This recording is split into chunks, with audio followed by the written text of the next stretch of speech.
Welcome to a new fresh blog. আশা করছি সকলে ভালো আছো এবং সুস্থ আছো, আর আমরাও ভালো আছি। কিন্তু আমাদের না মনটা খুব খারাপ জানো। গত 5 দিন হয়ে গেল সূর্যমামার কোনো দেখা নেই। সেই যে একদিন বৃষ্টি হওয়ার পর থেকে সে কোথায় বেপাত্তা হয়ে গেছে কে জানে, আর তার দেখাই পাওয়া যাচ্ছে না। আর যার কারণে ভীষণ ঠান্ডা পড়ে গেছে আমাদের ওখানে। তোমাদের ওখানে কেমন ঠান্ডা গো? ওয়েস্ট বেঙ্গলে নিশ্চয়ই এতটা ঠান্ডা নয়, আমাদের এখানে ভীষণ ঠান্ডা। মানে আমি বোধহয় 3 দিন পরে আজকে ছাদে এলাম শুধুমাত্র তোমাদের জন্য। তো যাই হোক, নর্মালি আমি ভিডিওটা শুরু করেছি, কিন্তু আজকের ভিডিওতে যে আমি কি দেখাবো তোমাদেরকে বা কি হতে চলেছে আজকের ভিডিওটা কিছুই আমার জানা নেই। নর্মালি জাস্ট ক্যামেরা অন করেছি, কারণ আমার মনে হলো গোটা বছরটা আমরা পার করে ফেললাম, আজকে বছরের শেষ দিনে দাঁড়িয়ে আজকের দিনটাকে যদি আমি ক্যামেরাবন্দি না করি, হয়তো সে পরের বছরে গিয়ে আজকের দিনটার জন্য একটা আক্ষেপ থেকে যাবে।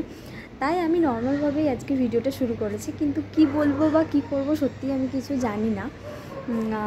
কিন্তু হ্যাঁ, কিছু কথা তোমাদের সাথে আমি শেয়ার করছি।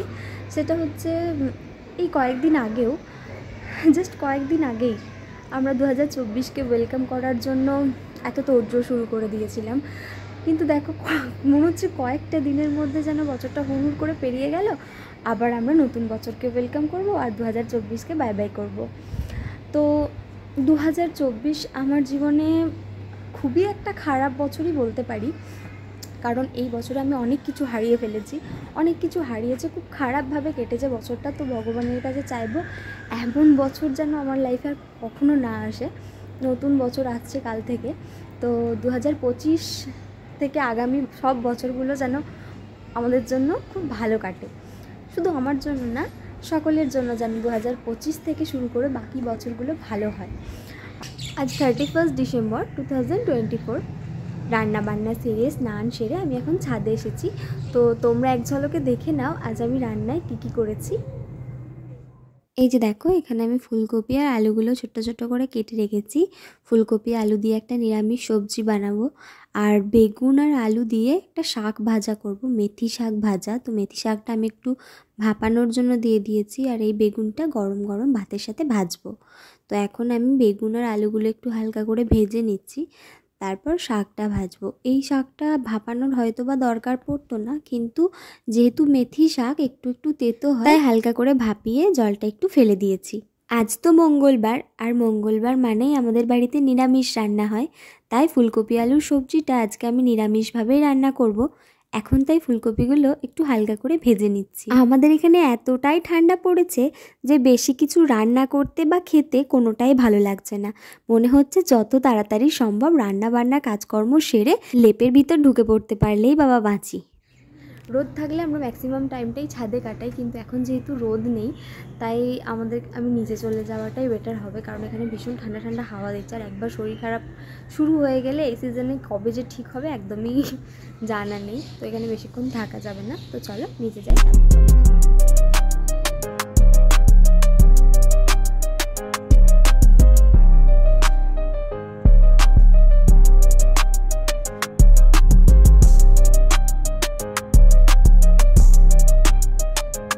নিচে এসে দেখি বাবা জানালায় কিছু কাজকর্ম করছেন।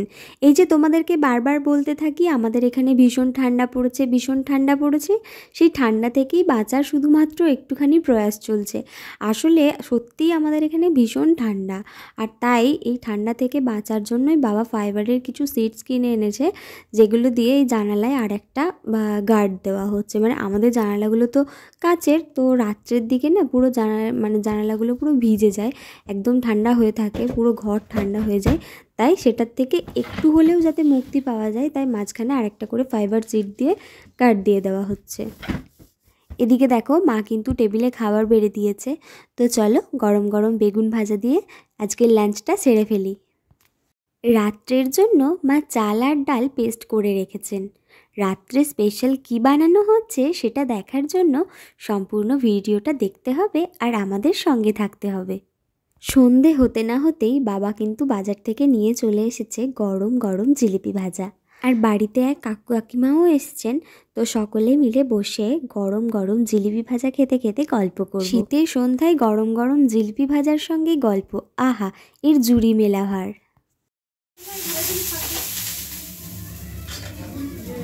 আমার বলে মনে হচ্ছে কালকে আমি দুপুরবেলায় জিজ্ঞাসা করলাম কোথাও বাইরে যাবি। আজকে রাতে আমাদের বাড়িতে বানানো হচ্ছে আমাদের সকলের প্রিয় সরু চাকলির বড়া। এই বড়াটা আমি বানাতে পারি না, কিন্তু খেতে ভীষণ ভালোবাসি। এর আগে অঘ্রাণ সংক্রান্তির দিনেও আমাদের বাড়িতে সরু চাকলির বড়া বানানোর প্রস্তুতি চলেছে, কিন্তু তা পুরোটাই ব্যর্থ হয়েছে। মা যে বানাতে পারে না তেমনটা নয়, কিন্তু মা সব দিন বানাতে পারে না। এর মানে হলো কোনো বার মা ঠিকঠাকভাবে বড়াগুলো বানাতে পারে, আবার কোনো বার হয়তো কিছু ভুল ত্রুটির কারণে বড়াগুলো একদমই ঠিকঠাকভাবে ওঠে না। এর আগের দিন ঠিক দ্বিতীয় ঘটনাটাই ঘটেছিল।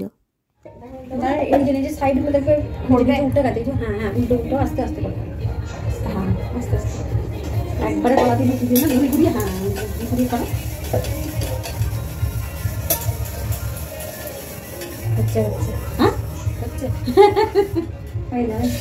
আমি তো সরু চাকলির বড়া বানাতে পারি না, তাই মাকে বলেছিলাম আপনার হয়ে গেলে আমাকে একটু শিখিয়ে দেবেন, আমিও চেষ্টা করে দেখব আমি বানাতে পারি কি না।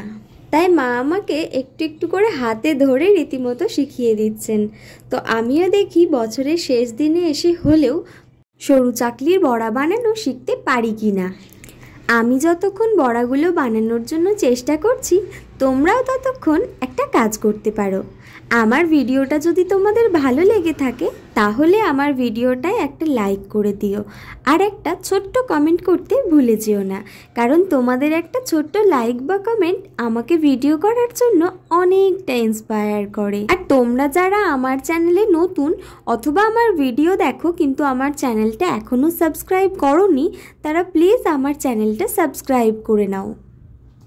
দেখো, এতক্ষণ থেকে চেষ্টা করতে করতে আমি কোনোটাই যেমন ব্যর্থ হয়েছি, তেমনই কোনো ক্ষেত্রে কিন্তু সফলতাও পেয়েছি। তাই তোমরা যারা কোনো কিছুর ক্ষেত্রে ব্যর্থ হয়ে নিজেদেরকে পিছিয়ে আসার কথা ভাবছো, তাদের জন্য বলবো তোমরা প্লিজ পিছিয়ে না এসে পুনরায় চেষ্টা করো। দেখো, একদিন না একদিন সফলতা ঠিকই আসবে। আর মাত্র কয়েক ঘন্টার পর থেকেই আমরা নতুন বছর শুরু করব। তাই নতুন নতুন চিন্তা ভাবনা, নতুন চেষ্টা আর অনেকটা পরিশ্রম দিয়ে কাজ করলে সফলতা কিন্তু আমরা পাবই। 2025-এর হাত ধরে আমরা নতুন কিছু শিখব, নতুন কিছু করব। আশা রাখবো আগামী দিনগুলো আমাদের সকলের বেশ ভালো কাটবে। Advance happy new year to all. চলো এবার ভিডিওটা শেষ করার পালা। আবারও তোমাদের সঙ্গে খুব তাড়াতাড়ি দেখা হবে আমার পরবর্তী ভিডিওতে। ততক্ষণের জন্য সকলে ভালো থাকবে, সুস্থ থাকবে আর সাবধানে থাকবে। গুড় আর সঙ্গে গরম গরম সরু চাকলি বড়ার সঙ্গে আজকের ভিডিওটা তথা বছরটা শেষ করলাম। টাটা।